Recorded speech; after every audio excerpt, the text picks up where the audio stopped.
আমরা আসরে নামাজ পড়ার জন্য সবাই তো পড়তো না, আমরা কিছু সিনিয়র আপু পড়তাম, আমিও যেতাম। তো আমি যখন একা যেতাম তখন দেখতাম উনিও আসতো নামাজ পড়তে। তো তখন উনি বলতো যে তুই তো বল করিস, পেসারদের তো শোল্ডার অনেক জ্যাম হয়ে যায়, এদিকে তো দেখি তোর শোল্ডার কেমন। তো একদিন যখন এখানে হাত দেয় তখন ওনার মানে ব্যাক টাচ তো বোঝা যায়, তখন আমি বলছি স্যার আমার এগুলো লাগবে না, আমি আমার শোল্ডারে হাত শোল্ডার আমি হচ্ছে নামাজের ওই ইয়েটাতে হ্যাঁ আমি রিলিজ করে নিব, বল দিয়ে আমি রিলিজ করতে পারি। আমার পরে উনি আসলেন, আসার পরে উনি আর কি আমার কাছে এমন ভাবে আসলো, আমি তো ভয় পেয়ে গেছি। তখন আমি উনি আমাকে জড়ায় ধরে আর কি খুব সফট ল্যাঙ্গুয়েজে কথা বলতেছিল, সোনা পাখি এটা সেটা, তোমাকে আমি অনেক পছন্দ করি, এটা সেটা অনেক কিছু বলছিল। তখন তো আমি হতভম্ব হয়ে গেছি। হ্যাঁ এটা মিস্টার পিলু। হ্যাঁ স্যার এগুলা কি বলতেছেন আপনি স্যার? আপনি স্যার আমার একটা কোচ, আর আপনি এগুলা বলছেন স্যার আমার এগুলা ভালো লাগছে না, স্যার প্লিজ আমাকে ছাড়। তো উনি তো আমাকে ছাড়তেই যাচ্ছিল না, পরে বলছে ঠিক আছে ছাড়তে পারি, তুই আমার কথা দিয়ে রাতে আসবি। তাহলে আমি ভাবলাম আগে তো বের হয়, রাতে আসাটা পরে। স্যার ঠিক আছে আমি যাবো, আপনি এখন আমাকে ছাড়েন। এবার তার রুমে রাতে যেতে হবে। হ্যাঁ রাতে আসবি, আমি দরজা খুলে হাত ধরতে চাও। তুমি কি জানো ন্যাশনাল টিমে খেলতে গেলে ন্যাশনাল টিমের প্লেয়াররা কারোর না কারোর হাত ধরেই উপরে ওঠে। কিছু প্লেয়ারের নাম বললো, সেখানে আমাদের ফিজিও কোচ ম্যাম তার কথাও বললো যে সেও তো এভাবে এখানে আছে, তো তুমি কার হাত ধরবা? মানে এটা কি গিভ এন্ড টেক বুঝাচ্ছে? হ্যাঁ তুমি কি আমার হাত ধরবা নাকি রুহুলের হাত ধরবা? মাঝে বকাঝকা দেই, তুমি মনে হয় রাগ করো, কিন্তু রাগ করবা না। মাঝে মাঝে যদি বকা দিই তাহলে ভাববা পাশে তোমার ম্যাডাম আছে, ভাবি আছে। আর যখন বাইরে কথা বলবো তখন মা মা বাবা বাবা এভাবে করে কথা বলবো, এগুলাতে মাইন্ড করবা না। মানে উনি বাসায় থাকলে একরকম ব্যবহার করবে আর বাইরে থাকলে অন্যভাবে। আমি বলছি স্যার এরকম কেন করবেন? তা বলছে না এটা আসলে মানুষের চোখে পড়বে তাই। তো তখন উনি আমাকে একদিন বলছে তসলিমউদ্দিন খান তুহিন রাইট, দেখা করবা, একা একা আসবা, আর শোনো তোমাকে আমি তোমার ব্যাংক ব্যালেন্স সবকিছু করাই দিব। তোমাকে ন্যাশনাল টিমে খেলায় দেওয়ার, কোথায় খেলবা কি খেলবা না এগুলো সব আমি তোমাকে করাই দিব, কিন্তু তার হাত ধরতে হবে। তার হাত ধরতে হবে। বিসিবিতে এই কমপ্লেইনটা মেবি আমি ফার্স্ট করেছিলাম, লিখিতভাবে আমার নাম উল্লেখ করে। আর আমাকে বিসিবি থেকে তারপরে আপনার ক্যারিয়ার ডান হয়ে গেছে, তারপর থেকেই শেষ। তখন আমাকে বিসিবি বলল, আমার এই পরিশ্রমটা কি করলো বিসিবি? আমাকে বললো তোমাকে খেলার সুযোগ করে দিব, কিন্তু তারা কি আমাকে একটা খোঁজ নিচ্ছে? সুযোগ করে তো দূরের কথা। আমি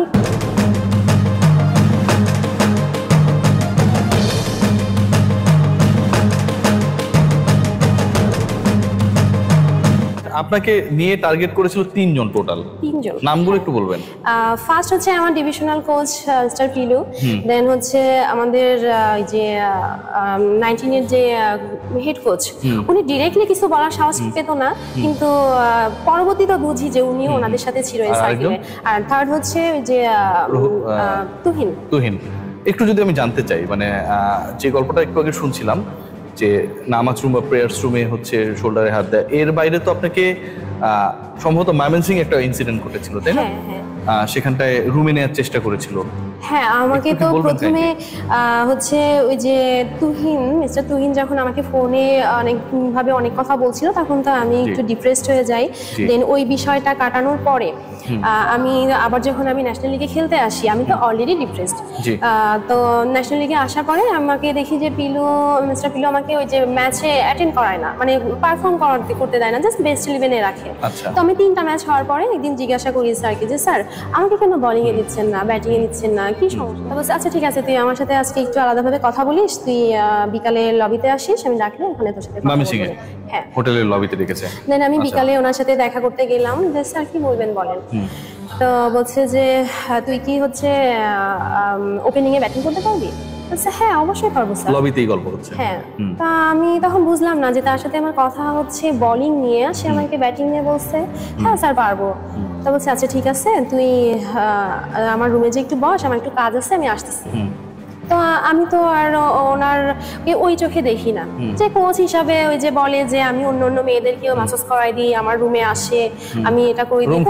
হ্যাঁ মানে এটা আগে তো আমি তো ওনাকে ওইভাবে খারাপ চোখে দেখতাম না, কিন্তু আমি ওখানে যখন ওনার রুমে গেলাম, আমি বসে আছি, 10-15 মিনিট পরে উনি আসলো। আসার পরে উনি আর কি আমার কাছে এমন ভাবে আসলো, আমি তো ভয় পেয়ে গেছি। তখন আমি উনি আমাকে জড়ায় ধরে আর কি খুব সফট ল্যাঙ্গুয়েজে কথা বলতেছিল, সোনা পাখি এটা সেটা, তোমাকে আমি অনেক পছন্দ করি, এটা সেটা অনেক কিছু বলছিল। তখন তো আমি হতভম্ব হয়ে গেছি। হ্যাঁ এটা মিস্টার পিলু। হ্যাঁ স্যার এগুলা কি বলতেছেন আপনি স্যার? আপনি স্যার আমি একটা কোচ আর আপনি এগুলা বলছেন স্যার আমার এগুলা ভালো লাগছে না স্যার প্লিজ আমাকে ছাড়েন আমি যাই। তো সেদিন আমার ছিল নাকি হ্যাঁ ছাড়তে তো চাচ্ছিল না কিন্তু উনি আমাকে জোরও করতে পারতেছিল না কারণ আমার ওনার রুমের পাশের রুমে ছিল আদুরি আপু আর আমাদের একটা ন্যাশনাল সিনিয়র আপু ছিল মেবি লতা আপু কথা বলতেছিল। তারা তো ওখানে কথা বলতেছে এখন আমি যদি পাশের রুমে একটু লাউডলি কথা বলি এটা বুঝে ফেলবে। এখন উনি তো এখন মানে কি করবে বাধ্য আমাকে ছাড়তে আর আমিও তো ওই সুযোগটাই নিয়েছি যে স্যার আপনি আমাকে ছাড়েন তাহলে আমি কিন্তু আদুরি আপুকে ডাকবো। তো উনি তো আমাকে ছাড়তেই যাচ্ছিল না পরে বলছে ঠিক আছে ছাড়তে পারি তুই আমার কথা দিয়ে রাতে আসবি। তাহলে আমি ভাবলাম আগে তো বের হয় রাতে আসাটা পরে স্যার ঠিক আছে আমি যাবো আপনি এখন আমাকে ছাড়েন। এবার রাতে যেতে হবে হ্যাঁ রাতে আসবি আমি দরজা খোলা রাখবো। পরে আমি তো বের হলাম আমি রুমে যেয়ে আমার ফোনটা আগে সুইচ অফ করে ফেলছি। এখন সকালে উঠে আমি যখন ওই ফোনটা অন করলাম দেখছি রাত 12টা একটা সময় আমাকে টেক্সট করছে কই ব্যাস এটুকু লিখছে কই আমি আর রেসপন্স করিনি। তো দেন হচ্ছে আমি পরে ম্যাচগুলোতেও যাই দেখি আমি আর মানে ম্যাচে আমি আর পারফর্ম করতে পারি না। আর পারফর্ম কিভাবে বা করব এটা মেন্টাল ট্রমা এটা কিভাবে করব কারণ আমি ন্যাশনাল লিগে আসার আগেই মিস্টার তসলিমউদ্দিন খান তুহিন মেবি ওনার ফুল নেমটা ওনার কাহিনীটা একটু বলো তারপর আমরা আসছি। এই আমি তুহিন কিভাবে অ্যাপ্রোচ হ্যাঁ তো এবার আমি পিলুর গল্প শুনছিলাম হোটেল রুমে এবং প্রেয়ার্স রুম কোন জায়গায় আসলে সুযোগটা হাতছাড়া করার চেষ্টা করে নাই একটু যদি পিছিয়ে আসতেন আমি একটু তসলিমউদ্দিন খান তুহিন যার হ্যাঁ এখন আমি তো তিনিও বাংলাদেশ উইমেন্স উইং এ কর্মরত ওই সময়টা ছিলেন রাইট ম্যানেজার ছিলেন। কক্সবাজারের একটা ঘটনা আমরা অফ দ্য রেকর্ডে শেয়ার করছিলাম হ্যাঁ তো আমাকে ওই যে পরের দিন যখন ফোন দিল কক্সবাজারে হচ্ছে সিনিয়র আপুদের ক্যাম্প চলছে নাকি খেলা আমাকে বলতেছে যে এখানে ক্যাম্প চলছে তুমি আসবা। আমি তো জুনিয়র আমি ওই ক্যাম্পে কিভাবে যাব আমি তো জানি আমাকে ক্যাম্পে ডাকতেছে না কিন্তু আমি ভাবটা নিচ্ছি আমাকে উনি ক্যাম্পে ডাকতে যাচ্ছে স্যার আমি ক্যাম্পে কিভাবে যাব ওটা সিনিয়রদের ক্যাম্প চলছে। আচ্ছা না তুমি এখানে আসো আমি তোমাকে প্লেনের টিকিট করে দিচ্ছি আলাদা তোমাকে হোটেলের বুকিং করে দিব তুমি এখানে আসলা থাকলা 2-3 দিন আমার সাথে ঘুরলা। স্যার আমার বাসা থেকে যেতে দিবে না আর আমার আব্বু আমাকে একা কোথাও ছাড়ে না আমি টেকনিক্যালি তাকে আর কি এভাবে রিফিউজ করি। পরে আবার ফোন দিচ্ছে না ওই দিন আমাকে বললো যে আচ্ছা ঠিক আছে তোমার আব্বুর কথা যদি তুমি তখন শোনো স্ট্রংলি তখন বলতেছে তোমার আব্বুর কথা যদি তুমি শোনো তাহলে এক কাজ করো তোমাকে আমি 2 দিন সময় দিচ্ছি তুমি সময় নাও তুমি কি করবা তুমি ক্রিকেট খেলবা নাকি খেলবা না আর যদি তুমি আমার কথা না মানো তো ভালো কিন্তু তুমি এগুলো যদি কাউকে শেয়ার করো তাহলে আমি তোমার ক্রিকেট লাইফ স্পয়েল করে দিব ধ্বংস করে দিব। তসলিমউদ্দিন খান তুহিন বলছে আপনার লাইফ শেষ করে দিবে যদি তার হাত না ধরেন। হ্যাঁ এখন আমি তো আরো ভয় পেয়ে গেছি জানলাম আমি কি করব আর উনি আমাকে 2 দিন পরে ফোন দিবে বললো 2 দিন পরে আমাকে ফোন দিল হ্যাঁ তখন আমি আর কি কিছুই বলিনি শুধু বললো তুমি কি ডিসিশন নিলা বলছে স্যার আমি যেতে পারবো না কোথায় কারণ আমার আব্বু বলছে যদি তোমাকে একা কোথাও যেতে হয় তাহলে আমি তোমাকে ক্রিকেট খেলতে দিব না তুমি যদি বলো তাহলে আমি তোমাকে নিয়ে যাবো বাট আমার আব্বু তো আমাকে সব জায়গায় ভাবে নিয়ে যাবে না। ঠিক আছে তাহলে তুমি তোমার আব্বুর কথা ন্যাশনাল লিগটা শেষে আমি যখন কিছুদিনের জন্য খেলা স্টপ করি জাহানারা আপুর সাথে কথা হয় তো জাহানারা আপুর সাথে কথা বলাতে আপু বললো যে কি সমস্যা তোমার মন খারাপ কেন বলছে আপু আমি খেলতে যাচ্ছি না আমার ভালো লাগছে না ইলিগালি খেলতে। তখন উনি বললো যে কি হয়েছে তোমাকে কি তুহিন ভাই কিছু বলছে আমি তখন মনে মনে ভাবছি আপুকে তো কিছুই বলিনি আপু আমার এইটুকু শুনে কিভাবে বলে দিল যে তুহিনের সাথে আমার নিপীড়কদের ব্যাপারটা কি সবাই জানতো। হ্যাঁ উনি বুঝতে পারছে তখন আমি একটু সাহস পেলাম আপুকে শেয়ার করতে দেন আমাকে বলো তুমি আমাকে বলো কি হয়েছে আর যদি কোনো ডকুমেন্ট থাকে আমাকে দাও আমি বাকিটা জানারা এই ব্যাপারটাতে হয়তো হ্যাঁ তো এই বিষয়টা নিয়ে একটা ইনভেস্টিগেশন হয় আমাকে নিয়ে অনেক জেরা হয় আমাকে ডেকে বললো যে তোমাকে আমরা খেলার সুযোগ করে দিব তুমি এগুলাকে নিয়ে ভয় পেও না বিসিবিতে এরকম কোনো ব্যবস্থা এরকম কোনো লোক আমরা রাখবো না যেটা তোমাদেরকে হ্যারাসমেন্ট করে আর ও তোমাকে যে ভয় দিচ্ছে ওরকম কোনো অপশন না তুমি খেলবা। এবার আমি ওই খেলা যখন উনি বললো বলার পরে আমাদের ফার্স্ট ডিভিশন শুরু হলো আমি যখন ফার্স্ট ডিভিশন খেলতে এসেছি তখন দেখি যে আমাকে টিম থেকে সবাই চাই টিমের বাইরে রাখে। একটা ব্যাপার কি আপু আমি বলতে পারি যে এই যে তুহিন এবং আরেকজনের নাম যেন কি বললেন মিস্টার পিলু মানে এই গ্যাংটাই আলটিমেটলি এবং তাদের পছন্দের লোকজনই আলটিমেটলি আপনার খেলার জায়গাটা নষ্ট। হ্যাঁ আমাকে এটা বলেছিল ওই যে একটা ক্লাবেরই একজন আমি স্যার বলি উনি আমাকে একদিন বলছে যে টুম্পা তুই কি কাজ করলি স্যার কি করেছি তো বলছে তুই কি জানিস তুই আর কখনো কোনো টিমে খেলতে পারবি না তুই ন্যাশনাল লিগ খেলতে পারবি না তুই কোনো ক্লাব লিগ খেলতে পারবি না কিভাবে কেন স্যার খেলতে পারবো না আমি আমার পারফরমেন্স দিয়ে খেলবো।